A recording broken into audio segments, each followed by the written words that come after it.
Se você já está cansado de ver tanta sacanagem acontecendo no nosso país, se você tem fome de justiça, esse episódio é para você. Este podcast não é para pessoas super espirituais. Gente que não chora, não erra, que não sabe o que é derrota.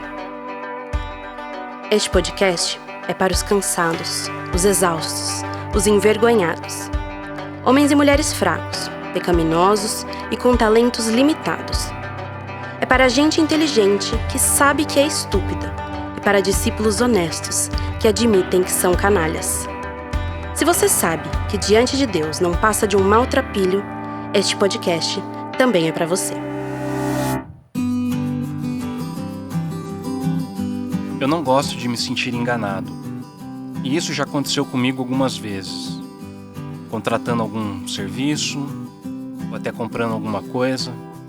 Por vezes me senti lesado. E isso despertou um sentimento de ira, uma revolta. Algo que eu desconhecia. A verdade é que ninguém gosta disso. Quando somos explorados de alguma forma, o sentimento de revolta é inevitável. E isso acontece porque todos nós temos um senso de justiça interior. E esse senso de justiça, ele não se conforma diante da exploração, da enganação e da injustiça de uma maneira geral.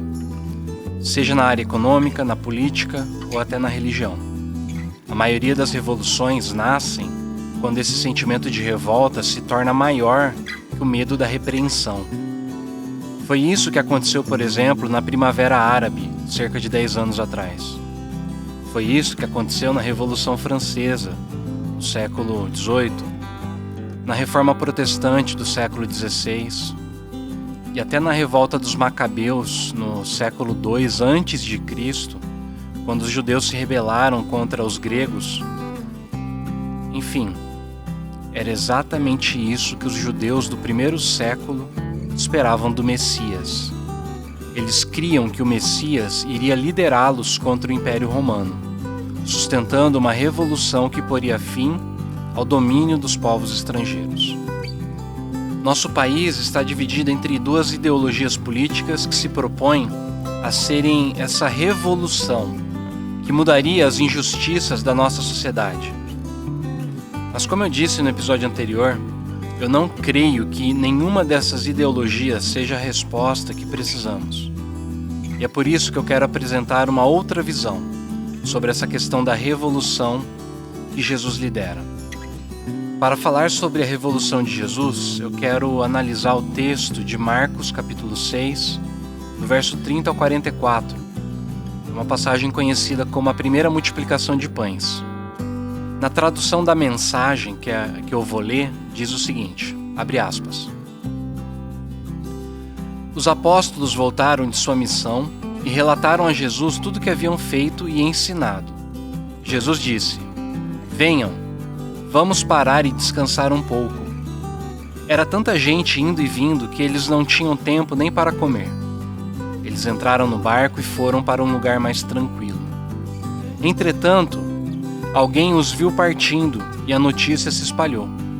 Muita gente saiu correndo das cidades vizinhas e chegou ao lugar de destino antes deles.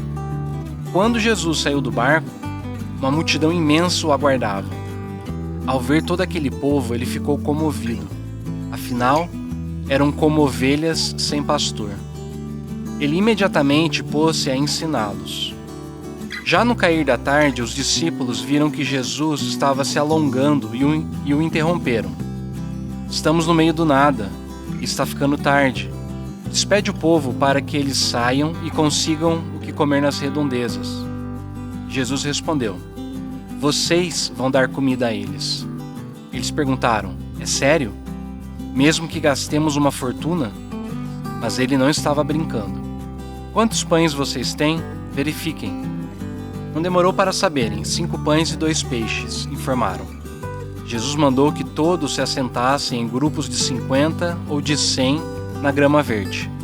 Ele tomou os 5 pães e os 2 peixes, olhou para o céu, orou, abençoou o pão, partiu e entregou tudo aos discípulos, que por sua vez repartiram com o povo. Ele fez o mesmo com o peixe. À primeira vista, essa passagem parece que não tem nada a ver com revolução. Principalmente porque na imaginação daqueles que conhecem esse texto, esse é um momento fofo na vida de Jesus. Parece que Jesus está fazendo um piquenique, né? Quase que dá pra gente ver a toalha xadrez, vermelha e branca, estendida no chão. Mas não é isso que está acontecendo. Jesus e seus discípulos vão até um lugar isolado para descansar. Eles estão numa zona rural, num lugar afastado das cidades. Todavia, segundo os comentaristas bíblicos, essa região era extremamente simpática ao movimento dos zelotes. E quem eram os zelotes?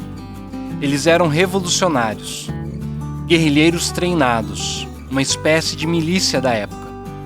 Eles eram os caras que usavam armas para lutar contra o Império Romano. Então você tem Jesus nesse lugar deserto, onde as pessoas esperavam uma revolução armada. Aprofundando um pouco mais essa análise, repare que o texto nos diz que se juntam a Jesus 5.000 homens. Na tradução que eu li, não faz essa especificação, mas todas as outras falam que eram 5.000 homens. E mais uma vez, segundo os comentaristas, existem duas formas de entendermos isso. Ou os 5.000 homens são pais de família e apenas eles são contados enquanto as mulheres e as crianças são omitidas. Ou então você tem 5.000 homens porque, na verdade, somente homens apareceram. E nesse caso, os homens apareceram porque eles eram os caras que queriam ir para a guerra. Eles se reúnem em torno de Jesus, muito provavelmente, para fazer dele o líder do movimento revolucionário. E existe uma grande possibilidade de que essa seja a interpretação correta. Porque quando a gente olha essa mesma passagem no Evangelho de João, o texto de João vai dizer que Jesus ele sai desse lugar porque os homens que foram alimentados por ele, eles queriam proclamá-lo rei, queriam torná-lo o Messias militar. É como se eles dissessem para Jesus: seja o nosso libertador, seja o nosso líder, seja aquele que vai liderar a gente contra as nações estrangeiras que estão nos oprimindo. Agora, sabe o que é mais interessante? É que Jesus se identifica com esse clamor e, de certa forma, ele atende o pedido deles. O autor nos diz que ele olha para esses caras e se compadece deles porque eram como ovelhas sem pastor. Acontece que, ao contrário do que muitos pensam, essa imagem das ovelhas sem pastor não é primordialmente uma metáfora de cuidado individual, como quando você lê no Salmo 23, o Senhor é o meu pastor e nada me faltará. Não é esse tipo de cuidado que o texto está se referindo. Na verdade, quando diz que Jesus se compadece porque eram como ovelhas sem pastor, o que está por detrás disso é que Jesus é a resposta para uma oração que Moisés fez quando ele estava para morrer. No livro de Números, no Antigo Testamento, no capítulo 27, nos versículos 16 e 17, a oração de Moisés diz o seguinte, abre aspas: Então disse Moisés ao Senhor: Ó Senhor, autor e conservador de toda a vida, põe um homem sobre esta congregação, que saia adiante deles e que entre adiante deles, que os faça sair, que os faça entrar, para que a congregação do Senhor não seja como ovelhas que não têm pastor. Fecha aspas. E aí, na continuação desse texto, o versículo 18 vai dizer o seguinte: Disse o Senhor a Moisés: Toma Josué, filho de Num, um homem em quem há o Espírito, e impõe-lhe a mão. Perceba então que essa ideia de entrar e sair, de ir à frente, entrar e sair, na verdade é um jeito que eles usavam para falar sobre o tipo general que vai na frente do exército. Significa que Josué deveria liderar o povo na batalha. E foi exatamente isso que Josué fez. Ele foi o grande líder militar do povo de Deus. Ele foi aquele que foi o líder que possibilitou que o povo pudesse conquistar a terra prometida. Ele foi o revolucionário, o general. Portanto, Na maioria das vezes que na Bíblia fala sobre ovelhas sem pastor, na verdade ela está usando uma metáfora que é político-militar. O profeta Ezequiel também fala disso, de ovelhas que não têm pastor, e depois ele vai explicar essa metáfora. Ele fala dos governantes do povo de Deus. E é disso que Marcos está falando. E se é isso que Marcos está dizendo para a gente, se ele está dizendo então que Jesus é essa resposta à oração de Moisés, ele está nos dizendo que Jesus é o novo Josué. A propósito, o nome Jesus e Josué, eles são o mesmo nome, mas um deles está em hebraico, Josué está em hebraico, e Jesus está em aramaico, que era a língua que eles falavam na época de Jesus, depois que eles voltaram da Babilônia. Jesus é aquele, então, que vai à frente das ovelhas de Israel. Ele é esse líder revolucionário. Só tem um detalhe: a forma que ele luta é diferente. Porque ao invés de saciar o desejo desses caras, de terem um líder que fosse à frente deles, que ensinassem eles a usarem as armas, que formassem eles como um exército, Jesus não dá armas para eles. O texto diz pra gente o seguinte, que Jesus imediatamente começou a ensiná-los. E depois, ele os alimentou de maneira milagrosa. Eu e você, quando a gente pensa em pão, na verdade, o que vem na nossa mente é carboidrato. A gente faz até, às vezes, a conta, de quanto de carboidrato a gente pode comer. Mas naquela época, na antiguidade, quando não havia tanto alimento disponível, também tanta variedade de comida como a gente tem hoje em dia, pão significava vida.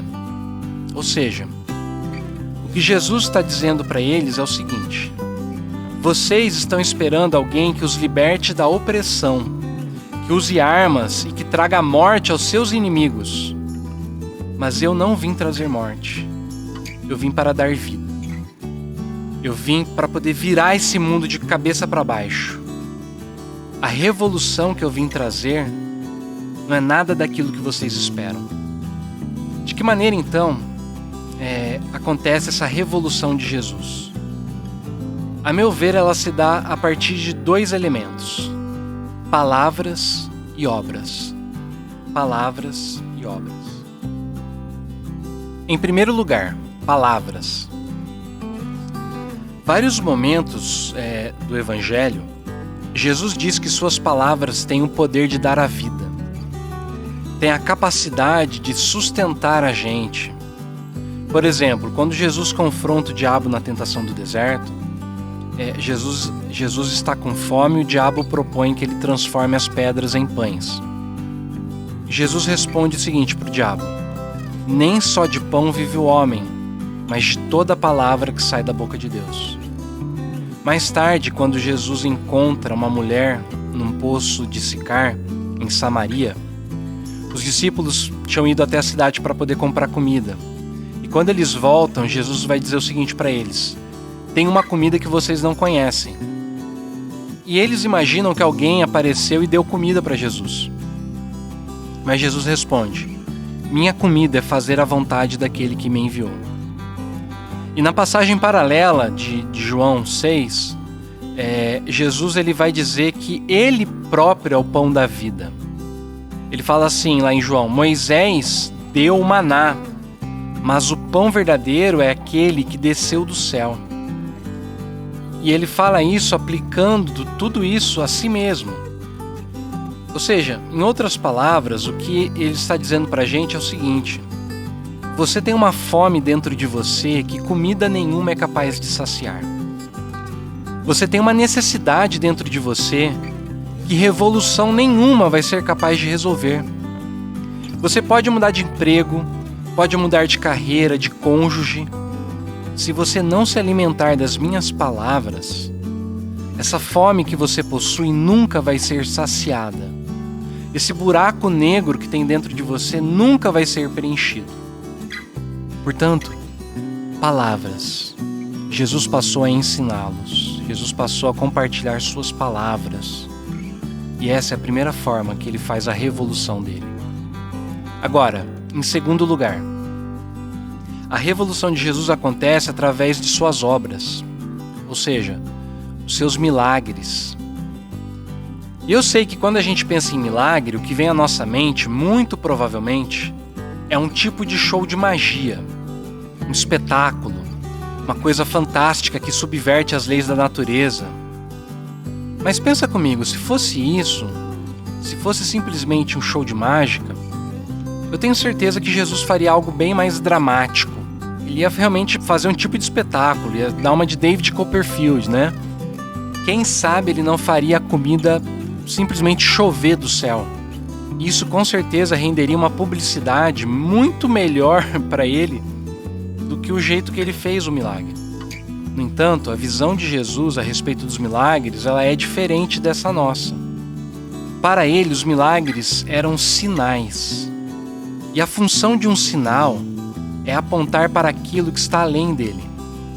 Como, por exemplo, uma placa de trânsito. Nesse sentido, o objetivo dos milagres de Jesus é mostrar o propósito redentivo do poder dele.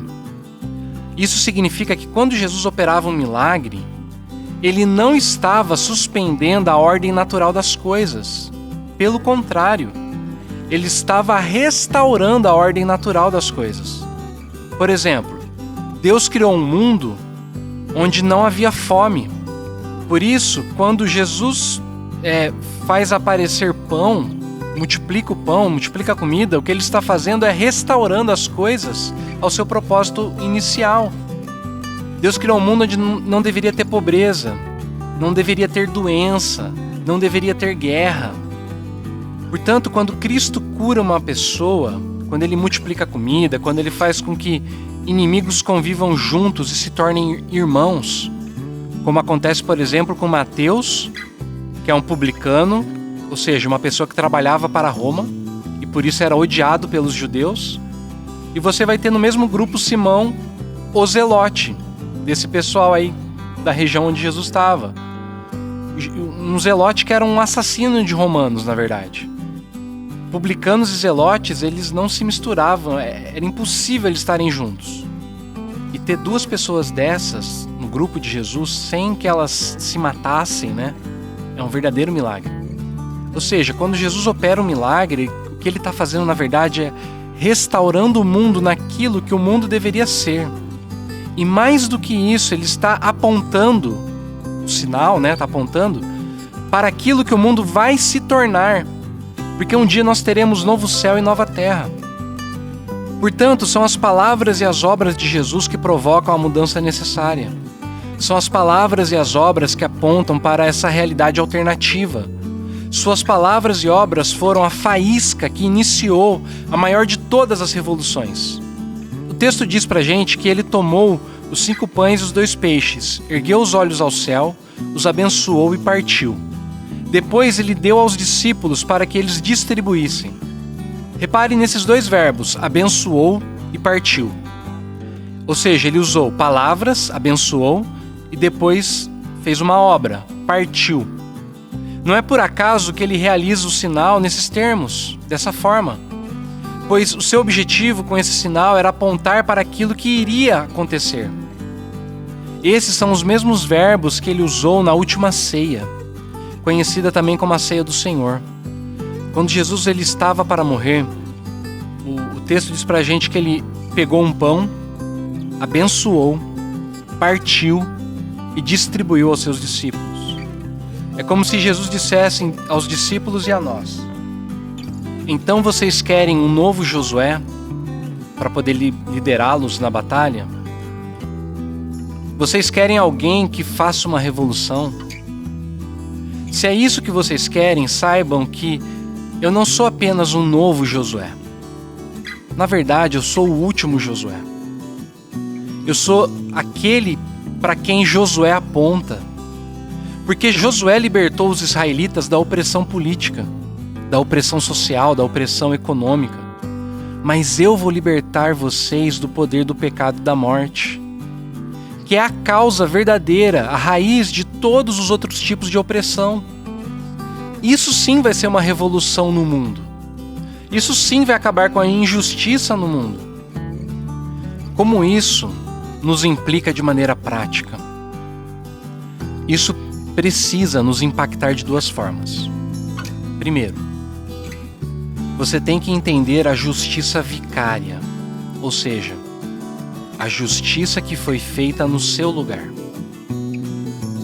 Quando Jesus estava pregado na cruz, ele olha para os céus, vira para as pessoas que estão crucificando ele e diz: Pai, perdoa, eles não sabem o que fazem. Sabe o que isso significa?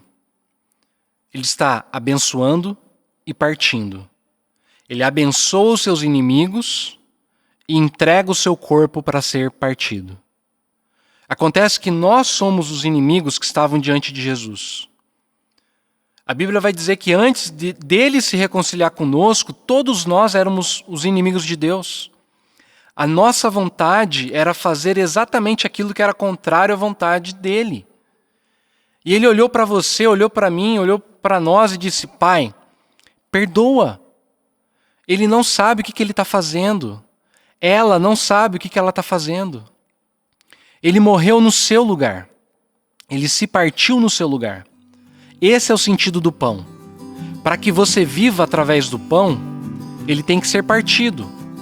Se o pão ficar inteiro, você será quebrado. Teu corpo vai ser quebrado. É necessário então que o pão seja quebrado, que ele seja moído, que ele seja triturado, mastigado, engolido. Do contrário, é o seu corpo que vai ficar quebrado.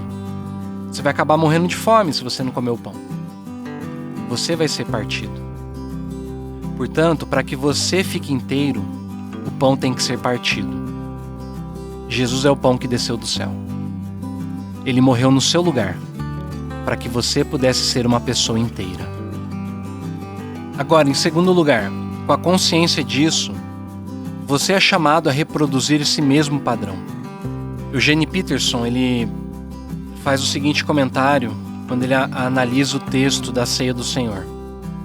O texto bíblico diz assim: durante a refeição, depois de tomar o pão e abençoá-lo, Jesus o partiu e deu aos discípulos.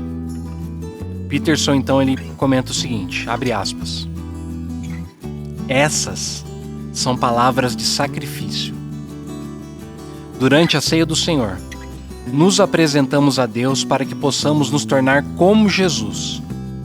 Nossa vida, como a dele, deve ser vivida como uma oferta de sacrifício, tomada, abençoada, partida e dada aos outros. É esse mesmo padrão que vemos se repetindo na multiplicação dos pães. Embora seja Jesus que abençoe e parta os pães, são os discípulos que distribuem. Eles são desafiados a entregarem o pão às pessoas. E é apenas no ato de ir que o milagre acontece. Porque Jesus ele pega, abençoa e reparte. Esse pão que foi repartido é o pão que ele deu para os discípulos. Ou seja, ele não entregou para eles uma cesta cheia de pães multiplicados já. Não, ele pegou, abençoou e partiu. E deu aquele pão partido para os discípulos. Quando é que o pão começou a se multiplicar? Somente à medida que os discípulos vão.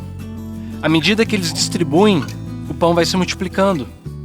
E o significado disso para a gente é o seguinte: somente quando a gente sai para cumprir a tarefa de restaurar o mundo é que os recursos aparecem e se multiplicam.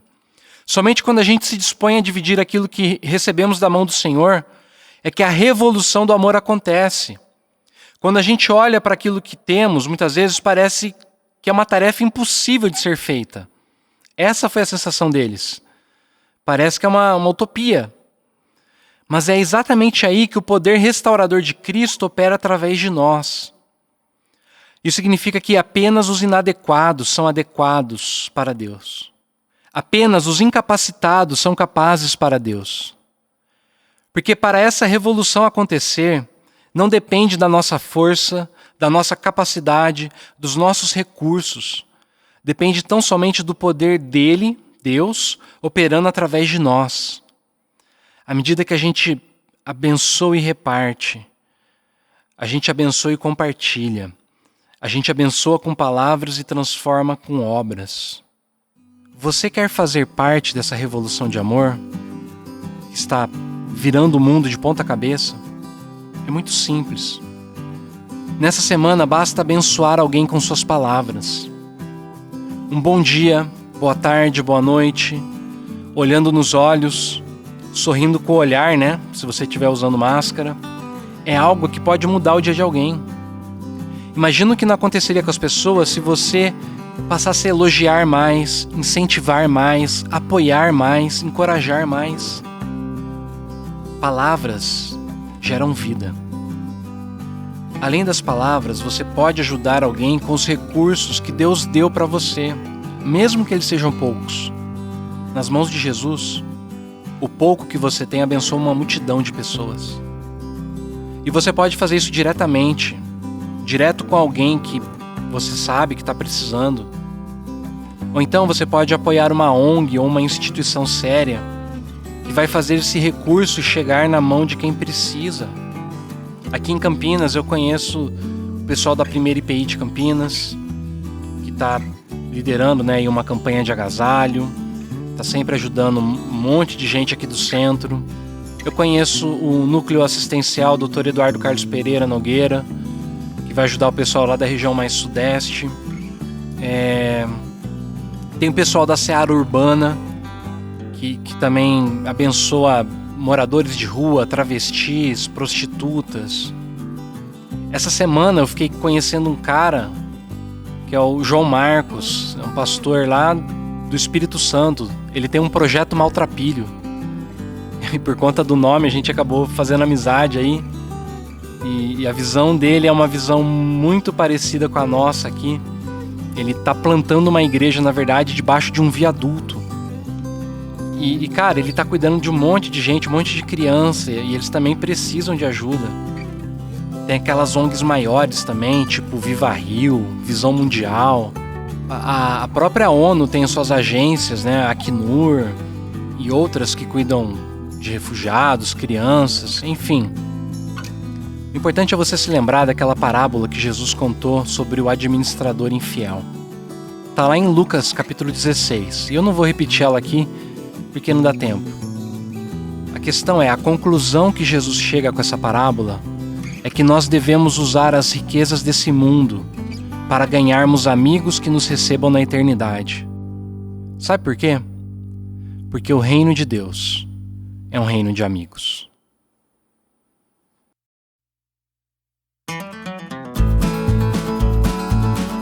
Este podcast teve os trabalhos técnicos de Rafael Ortiz e Lucas Samuel. Para mais conteúdos, siga as nossas redes sociais, no Facebook, Instagram e YouTube. Que Deus lhe abençoe e até a próxima!